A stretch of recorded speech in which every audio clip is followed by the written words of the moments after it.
Les grands trains du Sénégal, immobilisés pour permettre le renouvellement de leurs rails, devraient être remis très prochainement en exploitation, a déclaré Samba Ndiaye, le directeur général de cette société spécialisée dans la desserte interurbaine. Ce dernier s'exprimait en marge d'une cérémonie de remise de médicaments à Ndofane, Kaolack. Nous sommes dans ce sillage et nous espérons que très prochainement, ces travaux vont démarrer pour qu'enfin les trains puissent reprendre les rails, a-t-il ajouté. Il rajoute que les grands trains du Sénégal sont une société d'exploitation et ont pour vocation de faire en sorte que les trains puissent circuler à l'intérieur du pays.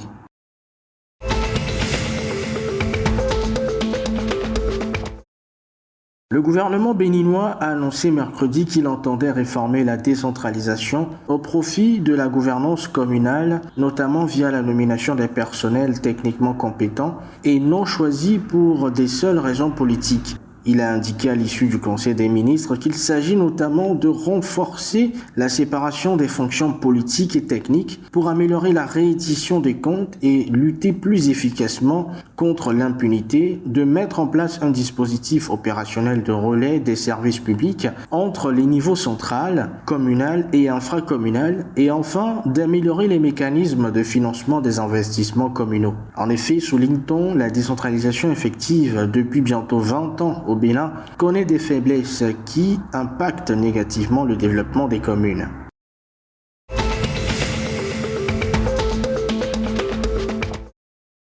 Le gouvernement nigérian a exprimé mercredi des doutes sur la mission de Twitter dans son pays, accusant la société américaine de technologie de double langage et de soutien aux sécessionnistes. Le ministre de l'Information et de la Culture, Lai Mohammed, s'en est pris au réseau social après que celui-ci a supprimé un tweet du président nigérian Muhammadu Buhari qui lançait un avertissement aux fauteurs de troubles dans le pays.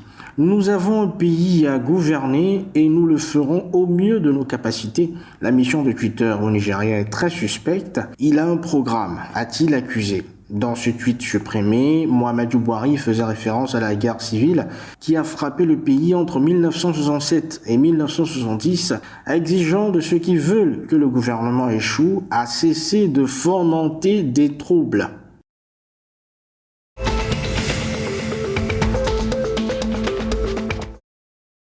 Le tribunal criminel d'Abidjan-Plateau a rejeté mercredi à nouveau la demande de mise en liberté provisoire réitérée par la défense de Guillaume Soro et ses proches, accusés d'atteinte contre la sûreté de l'État. À l'entame du procès, les avocats de la défense ont soulevé la question de l'arrêt de la Cour africaine des droits de l'homme et des peuples qui demande à l'autorité judiciaire de surseoir aux différents mandats de dépôt. Le président du tribunal criminel, le juge Charles Bini, a rejeté la demande de mise en liberté provisoire formulée par le conseil de M. Soro et ses proches. La défense avait notamment sollicité une liberté provisoire immédiate, évoquant un arrêt de la Cour africaine des droits de l'homme et des peuples datant d'avril 2020.